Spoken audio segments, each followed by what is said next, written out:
opportunity to pass the bar, but I am disappointed. I am disappointed not to see more of your colleagues here. This is something where part of what we saw. I mean, I think all of you know what occurred with the bar results that we just got in November, and we have laid out a number of different programs to help students pass the bar, our graduates pass the bar. And what we've noticed is, and we'll talk about this, is the patterns of when people are participating, doing the work, it makes a difference. But I am disappointed that we do not have enough people here. And I encourage you as leaders among your colleagues to let people know that that you're doing what you're doing, and everyone needs to be doing what they're doing. We have a number of our key folks here from the faculty, from Bar+Plus. Your SBA president is here, our administrators are here to really focus on what needs to be done. Everybody can pass the bar. Can't pass the bar today. The bar's not until July. But we expect to see you. We'll see you at alumni grad dinner. We'll see you at graduation. We'll see you in December when you get sworn in. The key is to be able to take advantage of the programs that we have, to work with each other, and then to be able to move forward and get this accomplished. We are currently, as a law school, not in the territory that we want to be in terms of the last bar results. This will have implications on our ability on admissions, on attrition, and a lot of different areas. So it is beneficial to you, it's beneficial to the school, and we are standing behind you, we're standing with you, committed to making sure you have the resources available to you so that you can have a successful one-time California bar experience. So I'm very pleased to see you here. I want to turn this over to our Associate Dean, Josh Davis. Thank you, Dean. So I too will be brief, and I just want to talk about really three messages that I want to communicate to you. One, we are taking Bar+Pass very seriously. I'll talk a little bit about some measures that we are taking to improve Bar+Pass. The second point is that you can pass the bar. You can go into the bar with a lot of confidence that you've got an excellent prospect for passing. And then I'm going to talk a little bit about some traps you can fall into that I'm going to encourage you not to fall into. So Bar+Pass and taking it seriously first. The dean, I think he mentioned that he has appointed a Bar+Pass task force, and I'm chairing it, and we are looking at different ways to improve Bar+Pass, beginning with this July, but also looking more systemically. And there are really three levers for improving Bar+Pass. There's admissions, there's attrition, and there's academics. Admissions is who we let in, attrition is who we let stay, and academics is writ large is everything we do with you while you're in law school and everything that you do. And we're looking at all the issues. In terms of admissions, we've been meeting about this, and we expect that this coming fall we will have a somewhat smaller class to try to maintain academic standards so that we have the best prospects we can have for a good Bar+Pass rate. Attrition is more of an ongoing conversation, and we're working through that. And then academics, we're looking both long-term and short-term. In terms of long-term, we are working with a statistician, and we anticipate that she'll be able to help us assess in a very rigorous way what seems to be working best and what doesn't seem to be working as well. And we've got a series of an ongoing project with the faculty. We'll have some meetings with the faculty to help them think through how best to help students pass the bar. And we already have some new practices that have been in place for a little while, including giving more feedback during the semester to students beginning in the very first semester of the first year. So that's already underway. Short term, we're taking a bunch of actions. This assembly is an example. We'll also have, the dean and I will be visiting a lot of graduating student classes to talk about some of these points very briefly to try to get everybody motivated. It's already a good sign for all of you that you are here tonight. That makes me very optimistic about all of your prospects because obviously you're showing up and you're ready to take charge. We'll also have individual meetings between faculty members and students to try to talk about a bar prep plan. So we've got a bunch of that in place, and then Professor Pham will talk in much greater detail about what our plans are right now and how we can help you. Note that you are already the beneficiaries of some of our efforts to improve academic performance generally and Bar+Pass in particular. More specifically, you folks are the first cohort, the first class that came in and had Law+ from the beginning and Bar+ all the way through.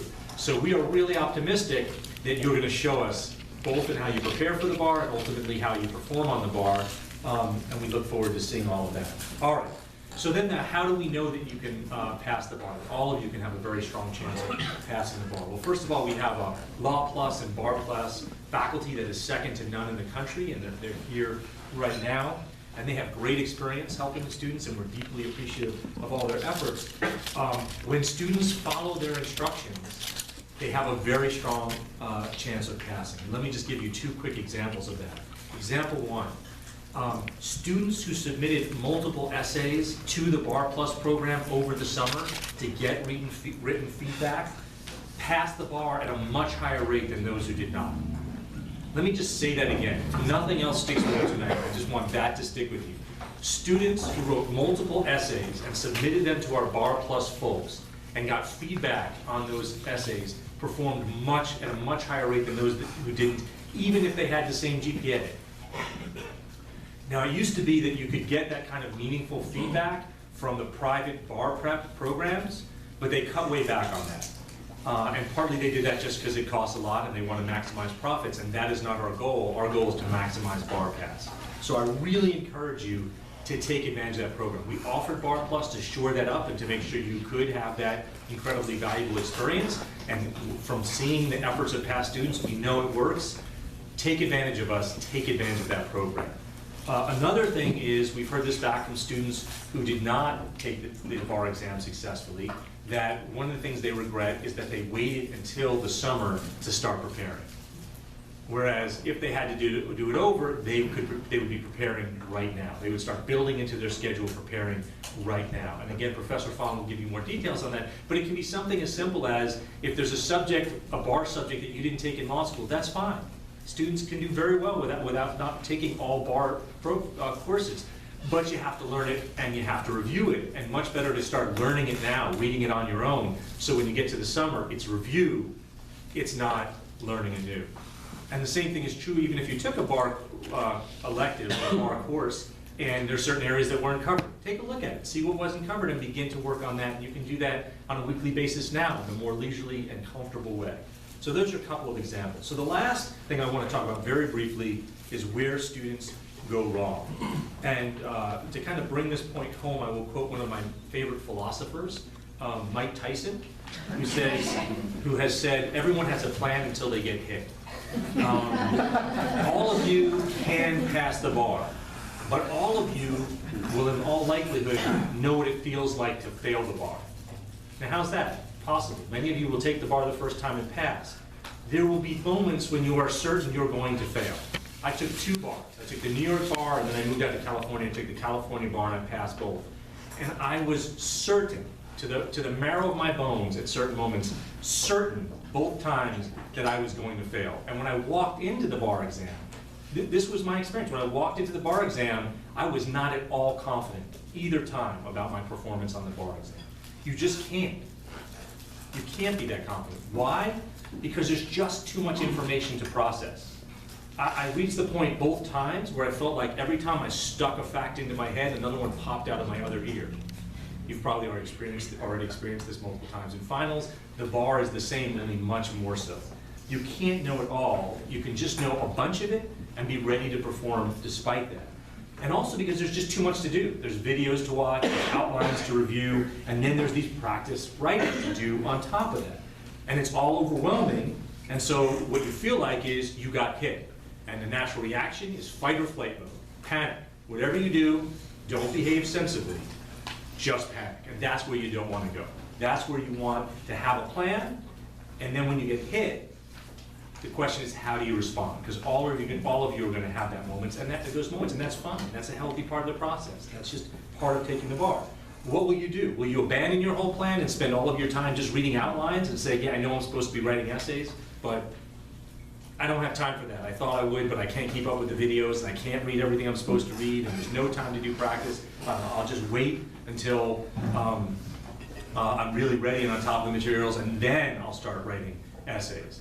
That time will never come. The bar will be long gone before you feel like you have that level of mastery. It's just not how the bar works. So what can you do? What are some of the solutions for that situation?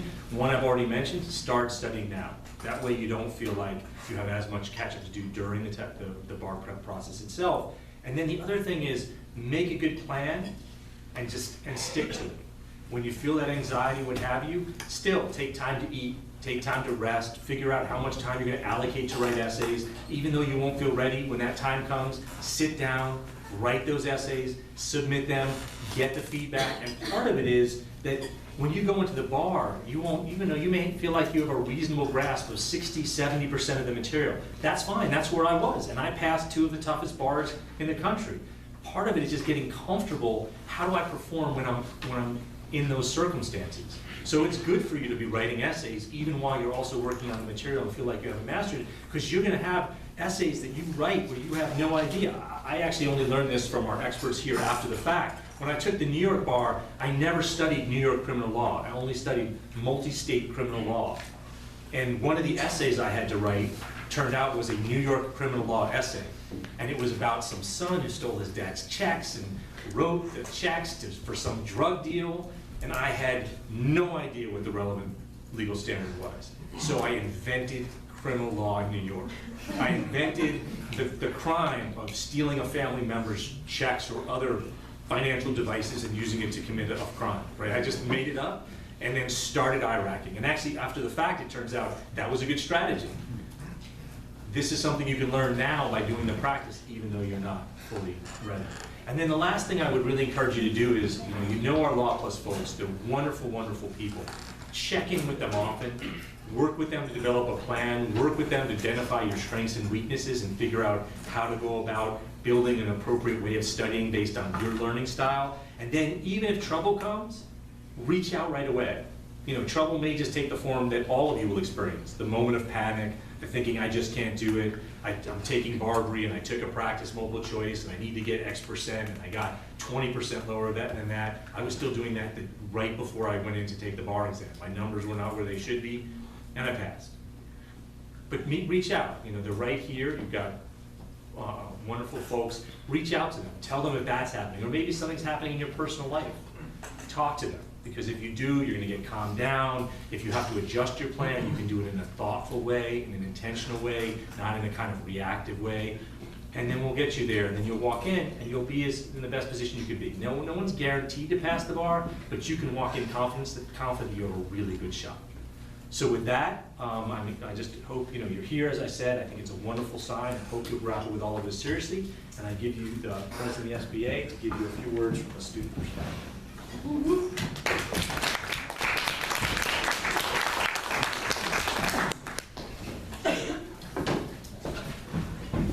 Hey guys. Hey.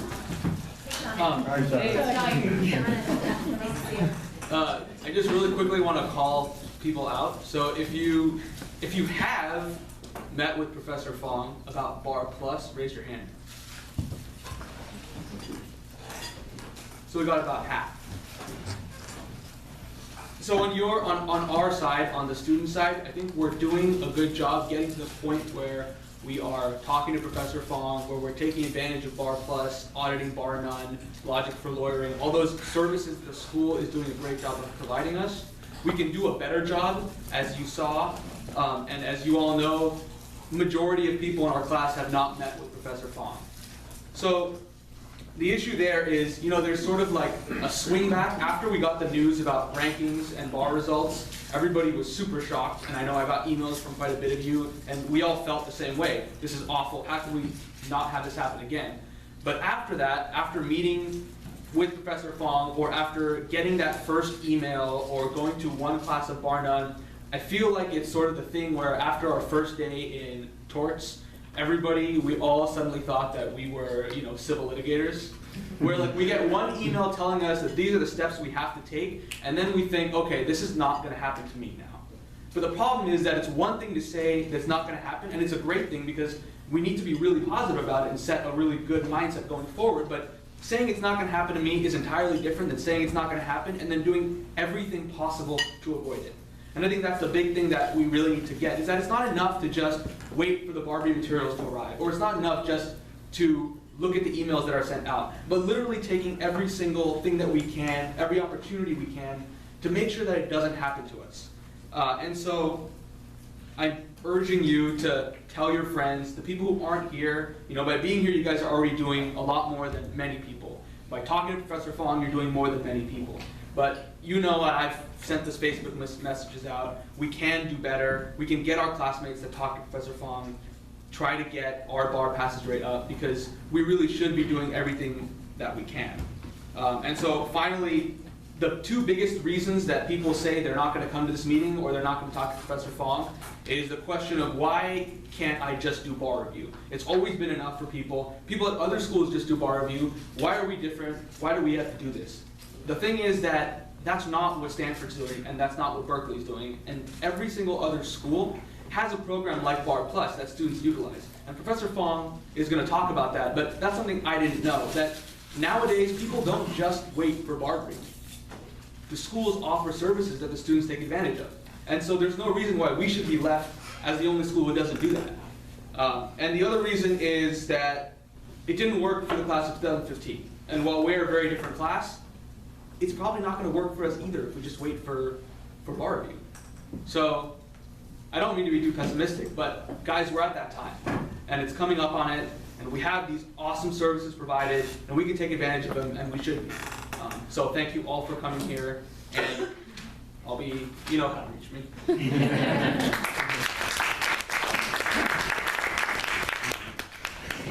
Okay, I get to follow up a little. And looking around the room, I think I know almost most of you either through individual meetings or bar none, or through various other ventures. If I haven't met you, please make an appointment to meet with me, and we'll figure out a study schedule that'll work for you. In fact, today I met with 2 students, and each one had different things they wanted to talk about. And we talked about things in terms of what they need to study, what they don't need to study, what kind of things they need to do during with their family and friends to prepare for bar review. And everyone had different things to talk about. So again, it's not a generic thing. And I think that's one of the things about bar review companies is they treat you as a generic person and not personalize it for you. So I'll get to that. But what I want to follow up on is a couple of things that other folks have said already. Shaunik's absolutely right. In fact, I did a little research today. I know most of the law schools in California, the 20 ABA law schools and 1 provisional ABA school, they all do something for their students in their last year of law school, including Stanford, okay?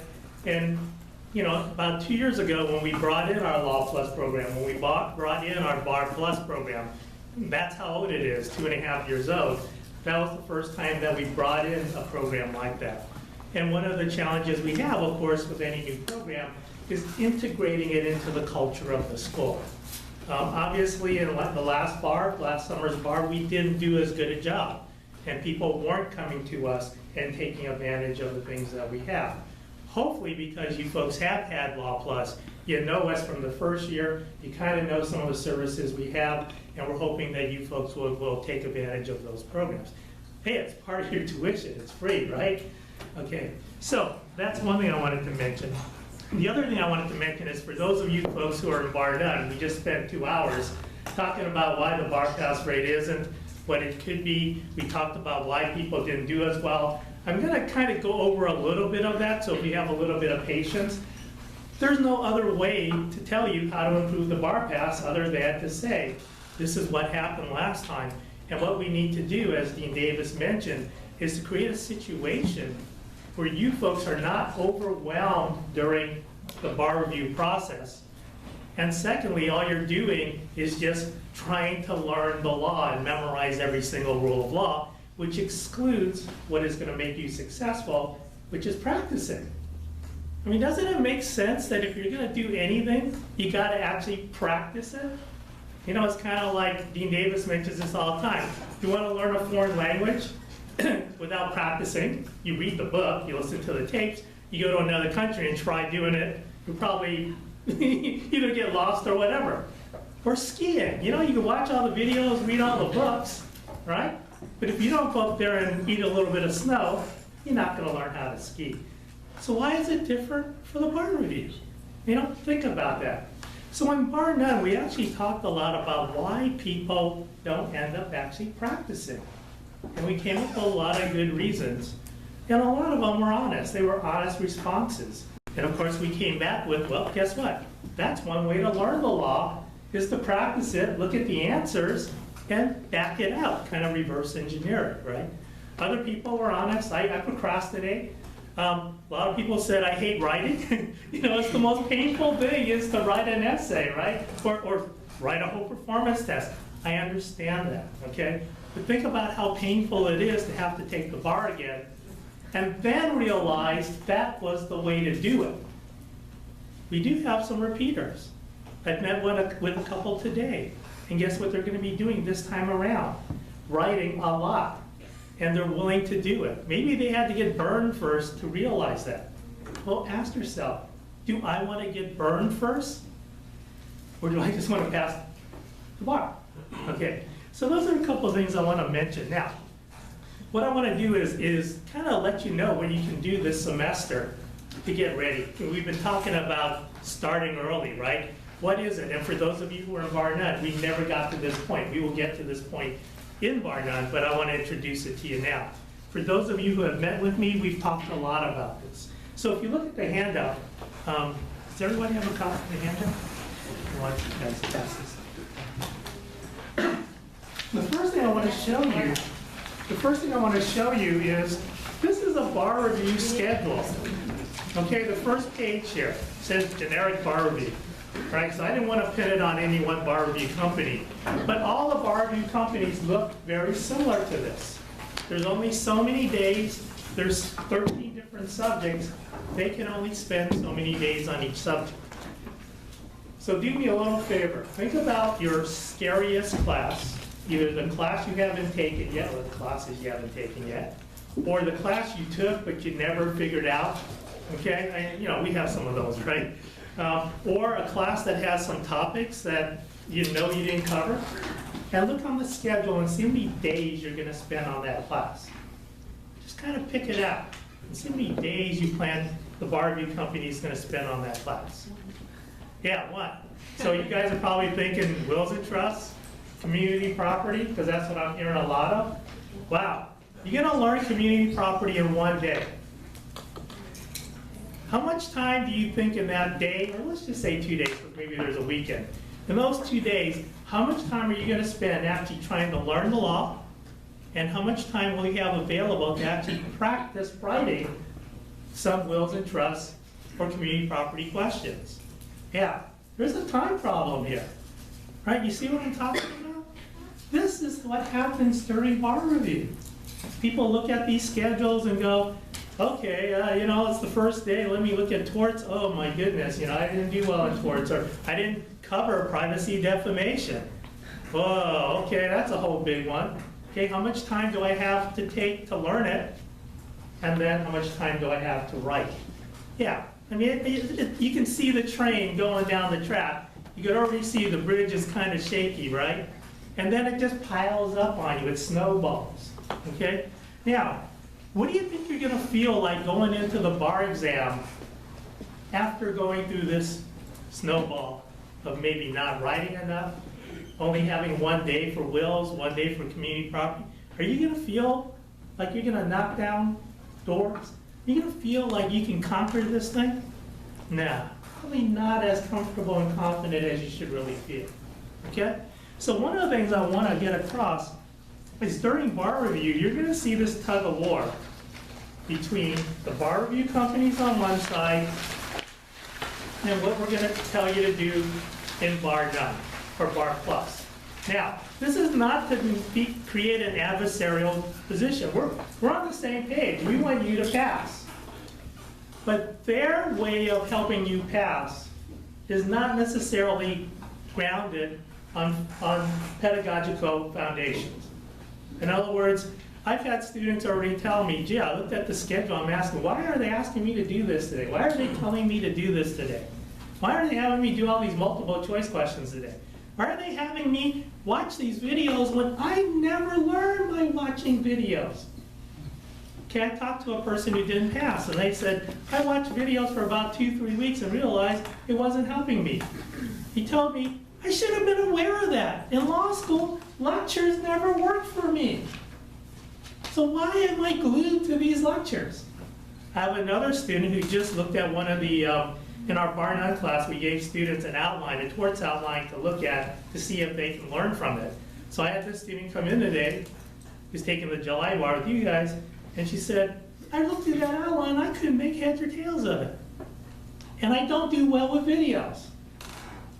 So I said, so during bar review, are you gonna sit there watching videos and then spend all your time reading the outline as is assigned by the bar review companies? She said, no. No, I'm not gonna do that now, because I know I learned by looking at essays.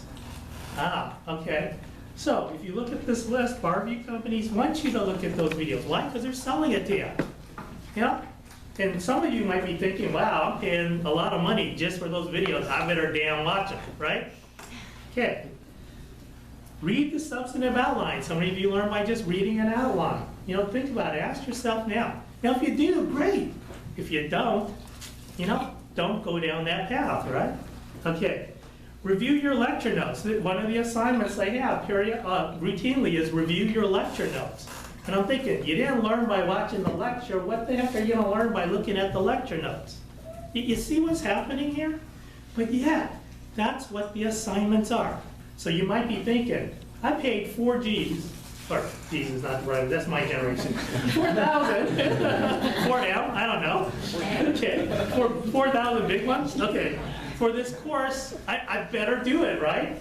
And Bar+Plus is free, so what's the credibility there, right? Okay, maybe you can make your decision on that. And then the impression you get from these bar review companies is that you gotta memorize all the rules in order to pass.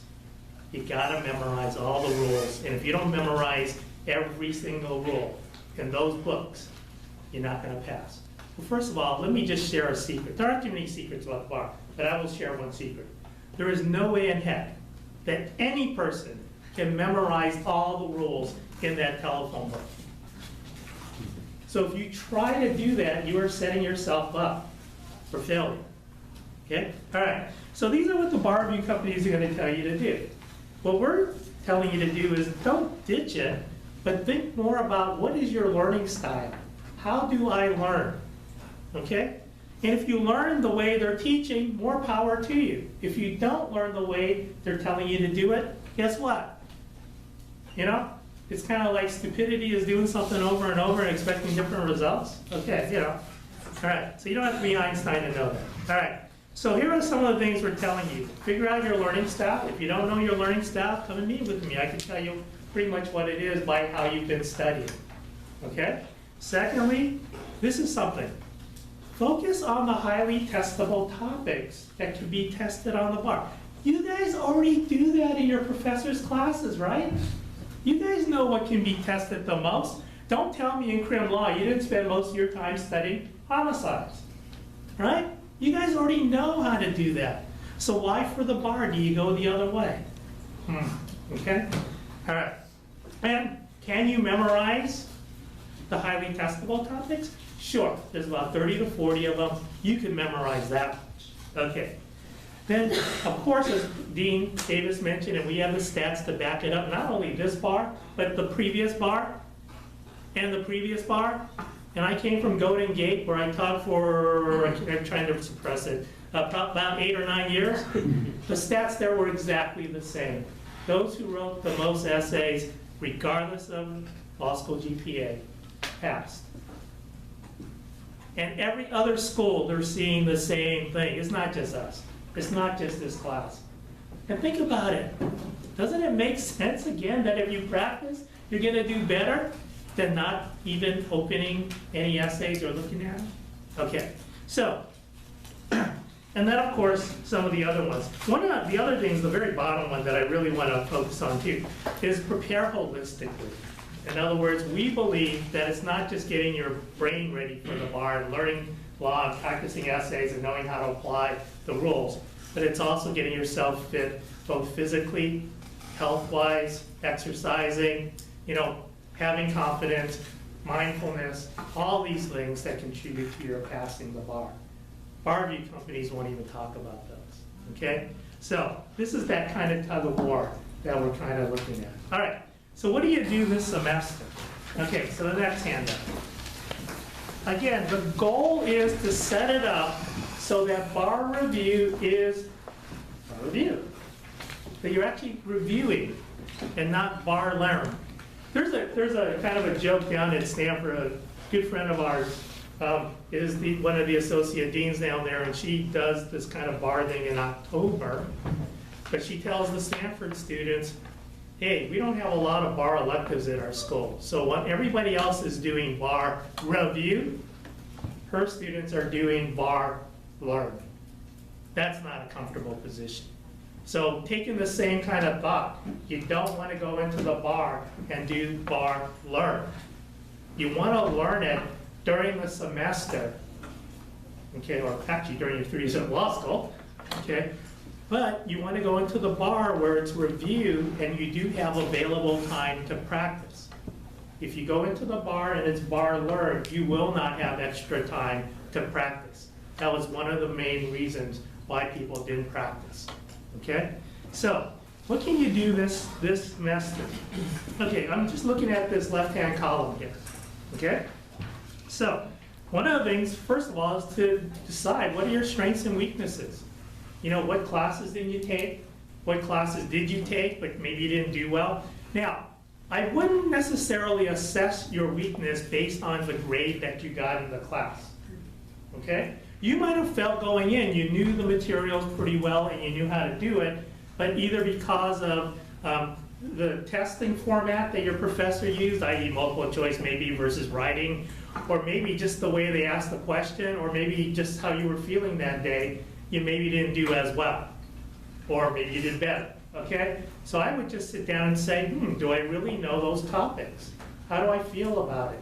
Can I pick it up pretty quickly? Or is it something that privacy defamation I never covered? There's no way I'm gonna learn it, right? Okay, so if you identify those, and of course the classes you haven't taken, then you wanna do something during the semester. And this is what I'm suggesting. I am not suggesting at all that you learn it by memorizing it and just cramming rules in your head. What I'm suggesting is take a look at past bar essays in those subjects. Take a look at the answers that are given. The answers are clues as to what the bar wants from you, okay? Keep in mind, the bar graders are your graders on this, not your professors. So take a look at the answers and start seeing a couple of things, and the laundry list is here. Focus on those MBE subjects, because those are gonna be tested on the MBEs for sure, and possibly on the essays. And then start noting where the highly tested topics are. This will help you when you're studying, because you're not gonna be focusing on some little thing, but yet focusing on those highly testable topics, okay? Just like you did in law school, all right? Note the format or organizational structure. How do they want you to answer a contract question? How do they want you to answer a Fourth Amendment search and seizure? What are the questions they ask? How do they want you to answer a negligence question? It's a little different from what some of your professors are teaching, okay? Figure out what the bar wants, and then start putting together an attack plan, or a checklist, or an approach outline, all right? Start noting, not so much the rules, but start noting the arguments that they have, the analysis that they use. That's one of the big adjustments you're gonna have to make. In law school, we pretty much have a lot of time to do the analysis.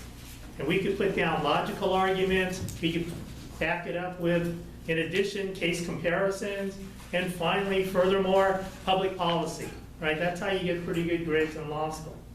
On the bar, they just want logic. It's gonna be a very quick analysis. A couple of sentences on one side, a couple of sentences on the other, that's your hot issue for the bar. But you'll pick it up when you start noting it by looking at the questions and answers.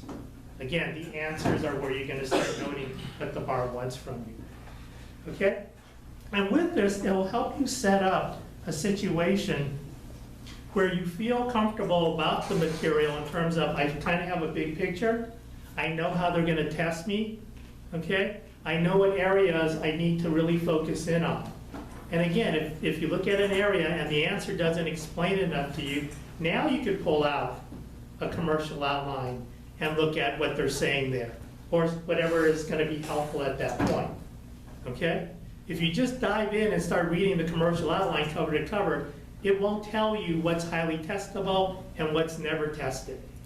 And you'll be wasting a lot of time on stuff that is rarely tested. Okay? So we're trying to be really efficient here. Okay. So that's how we want you to get started. And if you set up an appointment to meet with me, I will go into more detail with you to work with the different subjects that you have. I can give you a little quicker big picture of what wills and trusts is about, or community property, or some of you haven't taken Crim Pro. I can give you a little head start on that so that you guys can focus in on what you need to focus in when you start looking at the past bar questions and answers. Now, where do you find these past bar question and answers? TWEN. There's a Bar+Plus TWEN site, and I'm actually flipping over to the last page here. There's a Bar+Plus TWEN site. Everybody, it's an open TWEN site, so all of you guys can access it. One of the things I have on there that may be very helpful for you, there's a link to past bar questions and answers, essays and performance tests. Okay? Now, why is it helpful? Because the State Bar's website only has these questions for the last 7 years. We go back to 2001. Okay, so we have more. Secondly, on the essays, on the Bar's website chronologically, in other words, the July 2015 set of essays, we've already sliced and diced them and sorted them into subjects. So if you're studying wills and trusts, you open up that wills and trust folder, voila, I think you've got about 10 to 12 wills and trust essays. You don't have to go looking all over the place. They're the exact same ones that have appeared on the State Bar website. Okay? So that's probably what you want to download so you can use it both now during the semester to get ready and also during bar review, because you can actually write those questions and you've got the sample answers that the bar has released, which tells you this is what the bar wants. And we found from students who have looked at 3 or 4 or 5 questions in one subject that right then and there, when they hit about 4 or 5 questions and answers, they start seeing pretty clearly what the bar wants. And it helps them line up how they're going to study and what they're going to focus in on. Okay? But if you never get a chance to look at those because you're too busy watching videos, well, you know, bar videos, not. We'll get into relaxation also, okay? And you're reading outlines, then you're never going to get to those essays, right? And that's where we want to get. Okay? So anyway, the back page has some of the resources that we have. Those of you who have questions about what are they testing on the essays, what are they testing me on the MBEs, we have actually videos. We have a whole list of videos, total of about 4.5 hours of videos of things that you guys could be looking at and, you know, figuring out what to do. They're broken up into about 20-minute increments to kind of fit a good attention span, right? Those of you in Bar None, we're going to go over some of the materials in those videos. Again, it's not like they're separate materials. It's the same material and information. Okay? So anyway, that's what's there. Again, if you have any questions, please email us, call us. In fact, does anyone have any questions at this point? You know, we have a few minutes left. I could probably answer some if you have some. Yes? Maybe the best resource is just the TWEN site, but is there, and I know you're advising not to do this necessarily as the sole focus, but is there sort of a good place, rather than buying like all the Barbary books, is there a good place to get, like you're saying, that phone book of an outline? I mean, is there a good book you recommend that's like a comprehensive list of everything that the bar covers? I'm sure, we shouldn't talk about it because this is a law school, but I'm sure there are some floating around. Also, He's saying he knows a guy who knows a guy. if I had an overcoat, I'd open it up and which one do you want? Although I can't do that, you know, it wouldn't be good. But yeah, there's some out there. We can talk about it. Yeah. Also, there's some in the law library, so you can always go up there. We don't. Oh, you don't? We can't buy them from the bar retailers. They won't sell them to okay. institutions. So we do keep a few that are donated, but only those that are recent, and we're confident that they're, from the past year. Okay, so there's some in the library. And also, I have a whole bunch in my office that if you just wanted to look at it. I have some watches too. So the essays that you've uploaded from the California Bar's website, are those the same essays that will appear in the actual Barbary and Famous books? Because I noticed in those books they have past bar essays. Yes and no, but. There's always a but, okay? Those are the same questions that will appear in the book. Barbary actually has some pre-2000, which are very scary to use. In around 2001, 2002, 2003, the bar actually started changing the formatting of their essays to make them more concise, where now every word is relevant or usable. And they intensified the call of the question to help narrow down the scope of what you should ask. If you look at a pre-2000 essay, it's not going to be in that format, and Barbary still uses it. But the big one is the answers that are provided. You have a variety of answers from the different courses. The bar website one is the best because it's the bar saying, these are the ones that we want. Barbary actually does what they call a model answer, where the editors of Barbary actually put together an answer that contains all of the issues that you could possibly hit. You don't need to hit all those issues to get a passing score. So they're kind of misleading, okay?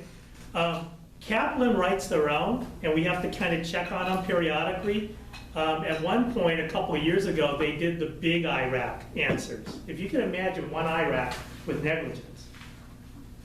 Issue rule. Every rule on negligence, including duty, breach, causation, all of that was in one rule statement. And then in the analysis, without it parsing out. I know, we complain like crazy. BMIS only releases one of the sample answers as their model sample answer. I think it's hard to look at just one answer when you know there's a second answer out there giving you the range of possible good answers. Yeah. So none of the companies really has the best formula. That's why I think using the state bar answers from the state bar's website or my Google Drive is the best resource to look at answers. Okay, thank you. Yeah. As you can see, there's a lot of information and nuances going on with the bar. I don't think there's too many questions that Professor Sakai and I combined. We figured out we've been doing bar review for over 60 years combined. That means vicariously we've taken 120 bars. I'm feeling really old. But there's not too much that we don't know about the